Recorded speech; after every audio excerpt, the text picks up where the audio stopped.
Good morning to all of you students. In previous class, we studied nationalism and factor of affecting nationalism. Today, we will learn consequences of French Revolution. Students, जब revolution होगा, क्रांति होगी, तो उसके परिणाम होंगे, चाहे वे अच्छे परिणाम हो चाहे बुरे परिणाम हो। अब यहाँ फ्रेंच रेवोल्यूशन में क्या उसके परिणाम आए, उसकी चर्चा मैं करने जा रहा हूँ। पहली बात कि germination of idea of nation, राष्ट्र के विचार की उत्पत्ति फ्रांस की क्रांति के साथ ही शुरू होती है, ऐसा प्रतीत होता है और ऐसा है भी। इसके साथ दो शब्द फादरलैंड और सिटीजनशिप। फादरलैंड का मतलब यह जो पैतृभूमि है, यह देश हमारा है और हम उसके नागरिक हैं, ऐसी भावना लोगों में उभर कर आई। और यह तो ऐसा पहले से जो हमारे स्कॉलर थे,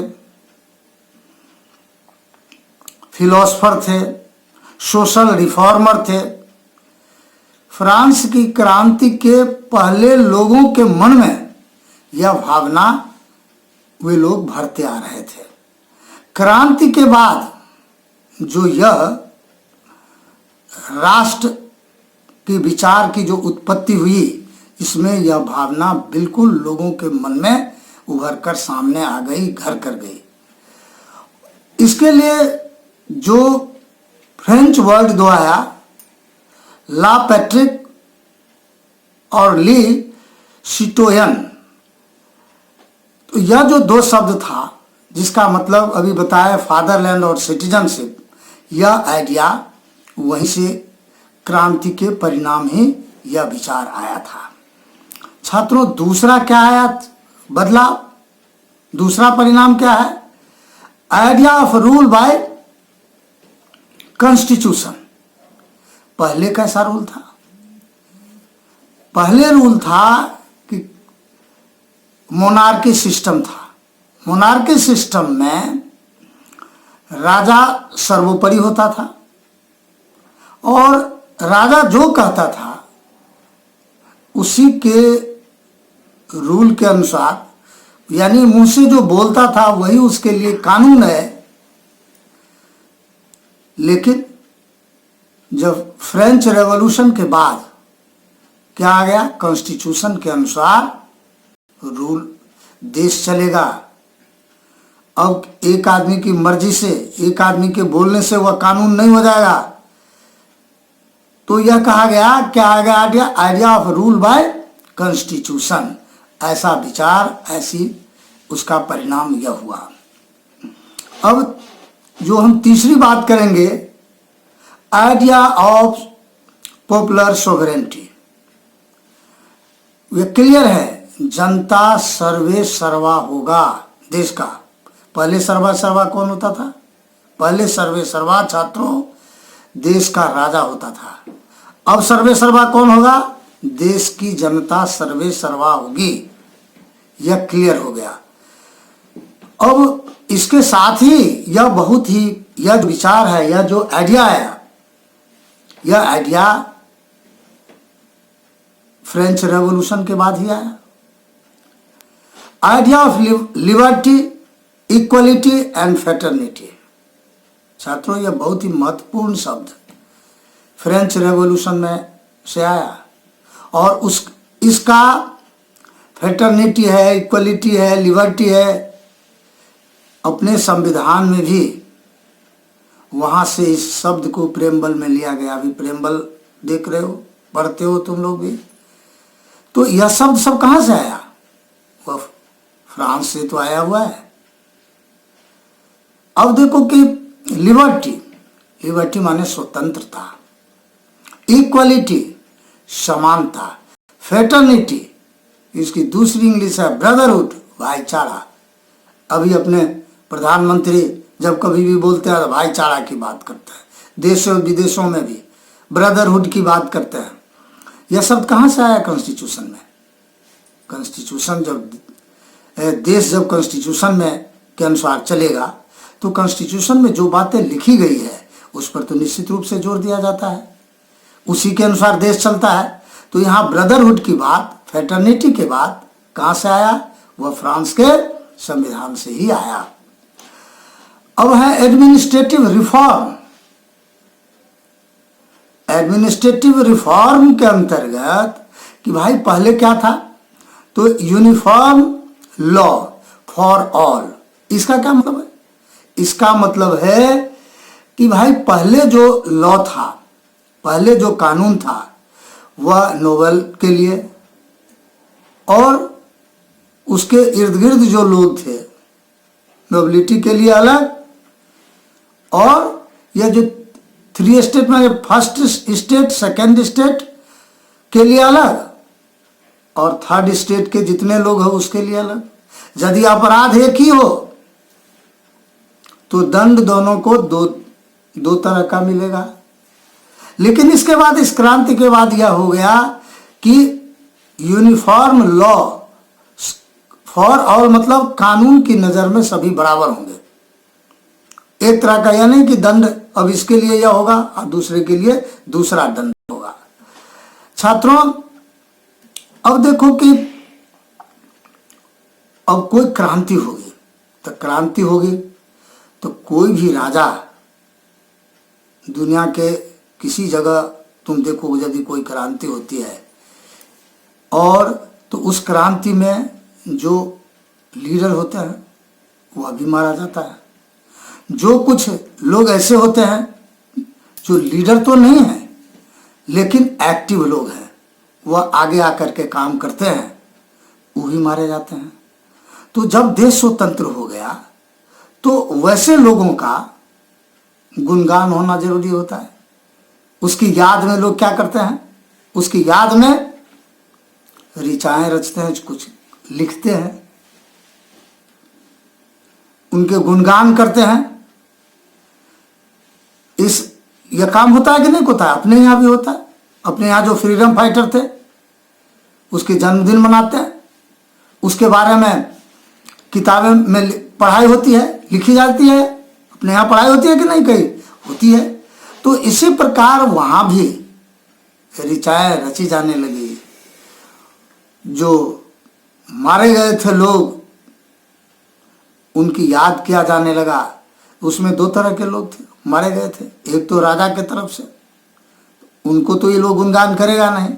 किनका गुणगान करेगा? जो लोग क्रांति के समर्थक थे वैसे लोगों का गुणगान किया जाने लगा। और देखो इकोनॉमिक रिफॉर्म जो है वहां भी जबरदस्त चेंज आया। वह चेंज आया inter custom duty. Inter custom duty को क्या किया? खत्म किया। इंटर कस्टम ड्यूटी क्या होता है?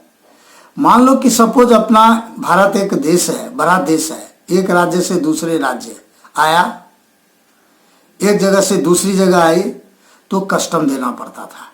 तो व्यापारी को उसमें भारी समस्या आती थी। तो उसी प्रकार फ्रांस के जो के देश के अंदर ही जो व्यापारी व्यापार करते थे तो उसमें इंटर कस्टम ड्यूटी देना पड़ता था। तो उसमें इसको खत्म कर दिया। अब देखो जो पॉलिटिकल कुछ बातें थी, अब क्या होता है, अब जो राजा था, राजतंत्र में क्या, राजा जो कह दिया वही सर्वोपरि है। कुछ बात तो ऐसी थी, लोगों को खलना बहुत स्वाभाविक है और उसको रिफॉर्म करना, जब क्या नाम है क्रांति हो गई तो वहां के जो लीडर्स थे इन बात को देखो कि स्टेट जनरल एक संस्था होती थी जो सर्वोपरि होती थी कानून की दृष्टि से। वैसे राजा तो सर्वोपरि था ही, स्टेट जनरल में राजा उसका हेड को चुनता था। और उसका हेड क्या करता था? हेड को मीटिंग बुलाने का अधिकार देता था। और तुमको मालूम है बढ़िया से कि कौन कौन लोग फर्स्ट स्टेट, सेकंड स्टेट और थर्ड स्टेट में आते थे। तो जो फर्स्ट स्टेट और सेकंड स्टेट और थर्ड स्टेट, यदि नंबर के दृष्टिकोण से हम देखते हैं तो फर्स्ट स्टेट में और सेकंड स्टेट के जो लोग थे उनकी संख्या मुट्ठी भर थी। बहुसंख्यक लोग किधर थे? थर्ड स्टेट में थे। और थर्ड स्टेट में भी अलग अलग 3 कैटेगरी थी, यानी उसमें भी व्यापारी वर्ग थे, कुछ पढ़े लिखे लोग थे उसमें था, फिर किसान थे, लैंडलेस पीपुल थे। तो जैसे जैसे हम नीचे की तरफ जाते हैं उसमें अंतिम पदान तक पहुंचते हैं उसकी संख्या अधिक थी। लेकिन जब कोई रिफॉर्म की बात आती थी, जब नीचे के पदान के लोगों को, थर्ड स्टेट के लोगों के वेलफेयर की बात होती थी, तो स्टेट जनरल में कोई भी कानून या कोई भी बात पास नहीं हो पाता था। इसका कारण क्या है छात्रों, ध्यान से सुनना। नंबर के अनुसार वोटिंग की व्यवस्था नहीं थी, स्टेट के अनुसार थी। और स्टेट जो है फर्स्ट स्टेट, सेकंड स्टेट और थर्ड स्टेट। तो फर्स्ट स्टेट के वेलफेयर के लिए, मान लीजिए कोई उसके हित की बात है, वेलफेयर की है, तो आसानी से सेकंड स्टेट के जो मेंबर थे, चूंकि सभी के वोटिंग का इक्वल राइट था, तीनों का बराबर बराबर, तो फर्स्ट स्टेट वाले के वेलफेयर की बात होती थी तो सेकंड स्टेट वाले वही उनको वोट दे देते थे।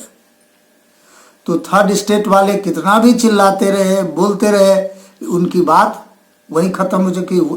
1/3 1/3 1/3, तो 2/3 इधर हो जाता था, उधर 1/3 रहता था, तो 2/3 से वह जीत जाते थे। अब एक बात सोचो, कितने लोगों को मूर्ख बनाने और शोषण करने का यह तरीका यह अपना रखा था। इस बात से अंदाजा हो सकता है कि वैसे किंगशिप है, लेकिन चूंकि टैक्स देने का काम कौन करेगा? थर्ड स्टेट के लोग करते थे। और उन्हीं की कमाई पर, उन्हीं के टैक्स पर दोनों स्टेट के लोग मौज मस्ती ऐशो आराम की जिंदगी जीते थे। तो अब सवाल उठता है कि वहां तो किंग ने जो कर दिया हो गया, लेकिन यहां पर क्या कर रहा है? यहां पर एक दिखावटी कर दिया था कि नहीं, हम तो वोटिंग के आधार पर करा देते हैं और जिसके पक्ष में मतलब बहुमत से जो हुआ तो उसी को पास करते हैं। तो हर हालत में जो फर्स्ट स्टेट और सेकंड स्टेट के मेंबर चाहते थे वही पास होता था। इस तरह जो थर्ड स्टेट के लोग थे, यानी गरीब शोषित पीड़ित लोग जो थे, उनके पक्ष में कोई काम या कोई उसके वेलफेयर की बात उससे नहीं होती थी। जब भाई क्रांति हुई, जब अपने लोग आए, जब हमारे लीडर्स थे, तो उसका नाम रीनेम कर दिया। बॉडी तो एक रहेगी जो कानून बनाएगी, जो चलाएगी देश को, तो उसमें इसका नाम नेशनल असेंबली रख दिया। छात्रों, नेशनल असेंबली में कौन लोग आएंगे? अपने देश में क्या है, 18 वर्ष या 18 वर्ष से अधिक जिन लोगों की आयु है वह वोट दे सकता है, चाहे वह स्त्री हो, चाहे वह पुरुष हो, चाहे उसके संपत्ति हो, चाहे संपत्ति नहीं हो। तो उसको कहते हैं एडल्ट यूनिवर्सल फ्रेंचाइज, यह है। लेकिन वहाँ यह नहीं हो पाया था। वहाँ उस समय यह था कि जो एक्टिव मेंबर हैं वही वोटिंग करेंगे। तो जो फिर भी जो थर्ड स्टेट के लोग थे, संख्या ही उसकी अधिक थी, तो उस आधार पर वे चुन करके आते थे। और जो थर्ड स्टेट के लोग थे उसके वेलफेयर में जो वर्षों से काम नहीं हो रहा था, वह काम होना शुरू हो गया। छात्रों, अब जब नया देश बना, नेशन बन गया, इतनी बातें हो गई, इतने शहीद हुए लोग, तो भाई अब जो राजा का जो सिंबल होता है, रॉयल स्टैंडर्ड था, उसको हटाया जाए। लोगों के मन में तुरंत भावना आई, उसको हटा करके ट्राई कलर फ्लैग डिजाइन हुआ। देखो, फ्लैग का अपना महत्व है हर देश के लिए। छात्रों, जब तुम कभी भी मुंबई जाओगे तो गेट वे ऑफ इंडिया पर जाना। वहां खड़ा होकर तुम देखोगे कि बहुत सारे शिप, बड़े बड़े तुमको जहाज दिखाई पड़ेंगे, उस पर हर देश का झंडा लगा हुआ रहता है। उससे पहचाना जाता है कि यह किस देश का है। तो भाई नेशन होगा तो उसका अपना फ्लैग होगा। वहां भी ट्राई कलर के फ्लैग का डिजाइन हुआ क्रांति के बाद। अब देखो, एक बहुत बड़ी समस्या है जो इकोनॉमिक डेवलपमेंट में रुकावट हो सकती थी, वह भी बदलाव हुआ, उसका भी चेंज हुआ। वह क्या हुआ? एक ही देश में या एक ही क्षेत्र में जगह जगह पर यदि माप तौल की अलग अलग व्यवस्था हो।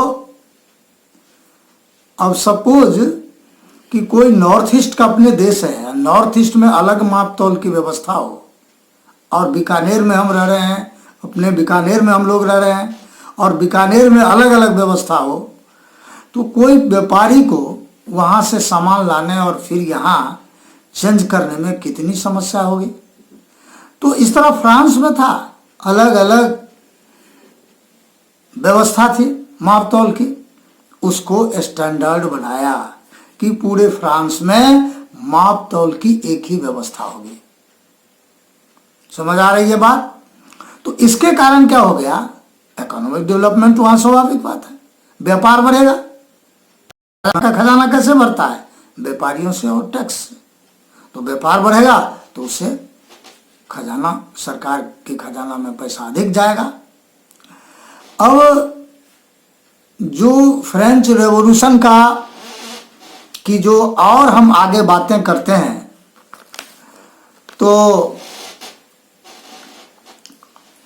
जो हालांकि पिछले क्लास में जो तुम लोगों को फ्रेंच रेवोल्यूशन हुआ था, उसमें बहुत सारी बातें तुम लोगों ने देखा, और इस तरह से तुम आगे बढ़ते चले आए। अब 10th में आ गए तो कुछ अब नई बातें भी सीखने को मौका मिल रहा है। अब देखो, जो एक महत्वपूर्ण बातें जो है, देश के अंदर अनेक तरह की बोली बोली जाती है। फ्रांस में भी यही बात थी। फ्रांस के अंदर अनेक तरह की भाषाएं बोली जाती थी, तो उन बोलियों को डिप्रेस किया गया, हतोत्साहित किया गया, नेग्लेक्ट किया गया, और फ्रेंच के पेरिस के आसपास या पेरिस में जो भाषा बोली जाती थी फ्रेंच, उसको नेशनल लैंग्वेज घोषित किया गया, जो किसी भी राष्ट्र के लिए यह बहुत महत्वपूर्ण लगता है।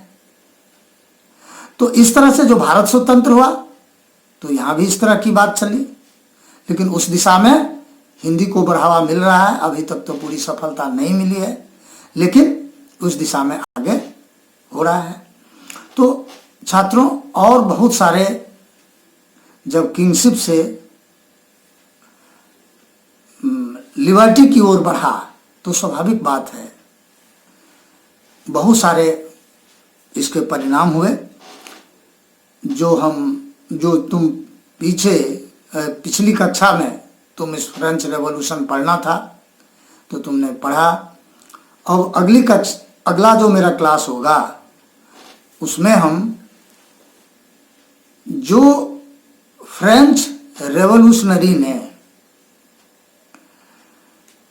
जो जितने भी फ्रेंच रेवोल्यूशनरी थे, उसने वहां के नागरिकों में एकता की भावना को भरने के लिए, उसको स्पिरिट देने के लिए क्या क्या कौन कौन से तत्व का प्रयोग किया, उसकी चर्चा हम आगे की क्लास में करें।